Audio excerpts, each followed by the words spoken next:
2026 বিশ্বকাপে কি খেলবেন লিওনেল মেসি, নাকি তার আগেই তুলে রাখবেন জাতীয় দলের জার্সি?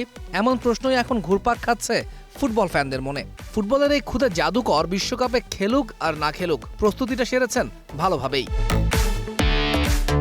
মৌরিতানিয়ার বিপক্ষে শুরুর একাদশে না থাকলেও বিশ্বকাপের আগে ঘরের মাঠে শেষ প্রীতি ম্যাচে জাম্বিয়ার বিপক্ষে শুরুর একাদশে ছিলেন লিওনেল মেসি। তার প্রভাবটাও ছিল স্পষ্ট।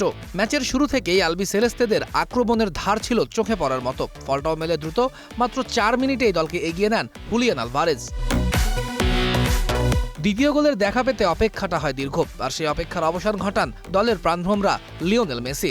ডি-বক্সে ম্যাক অ্যালিস্টারের সঙ্গে 1-to-1 পাসে বাঁ দিক থেকে জাম্বিয়ার জালে বল পাঠান এলেমচেন।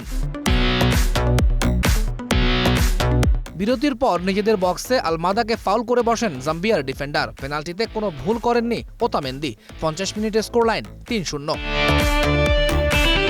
চতুর্থ গোলটা আত্মঘাতী। আলমাদার ক্রস থামাতে গিয়ে নিজের জালেই বল পাঠিয়ে দেন ডিফেন্ডার ডমিনিক চান্ডা। আর যোগ করার সময়ে ভ্যালেন্টিন বার্কো করেন ম্যাচের শেষ গোল। বড় জয় নিয়ে মাঠ ছাড়ে আর্জেন্টিনা। বিশ্বকাপের প্রস্তুতিটা ভালোভাবে সারছে ব্রাজিলও। বিশ্বকাপের চূড়ান্ত স্কোয়াড ঘোষণার আগে অরল্যান্ডোর ক্যাম্পিং স্টেডিয়ামে শেষ প্রীতি ম্যাচে ক্রোয়েশিয়াকে হারিয়েছে আনচেলত্তির দল। ফ্রান্সের বিপক্ষে হারের একাদশে 6টি পরিবর্তন আনেন ব্রাজিল কোচ আনচেলত্তি। তাতে আক্রমণের ধার বাড়লেও প্রথম গোলের জন্য অপেক্ষা করতে হয় প্রথমার্ধের শেষ পর্যন্ত। ভিনিসিয়াস জুনিয়রের পাস থেকে ডেডলক ভাঙেন দানিলো।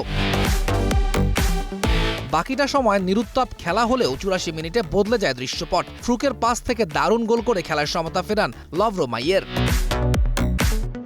4 মিনিট পর পেনাল্টি থেকে গোল করে ব্রাজিলকে আবারও এগিয়ে দেন ইগোর থিয়াগো। আর যোগ করার সময়ে স্কোরশিটে নাম তোলেন গ্যাব্রিয়াল মার্তিনেল্লি। তৌহিদুল ইসলাম, স্টার নিউজ।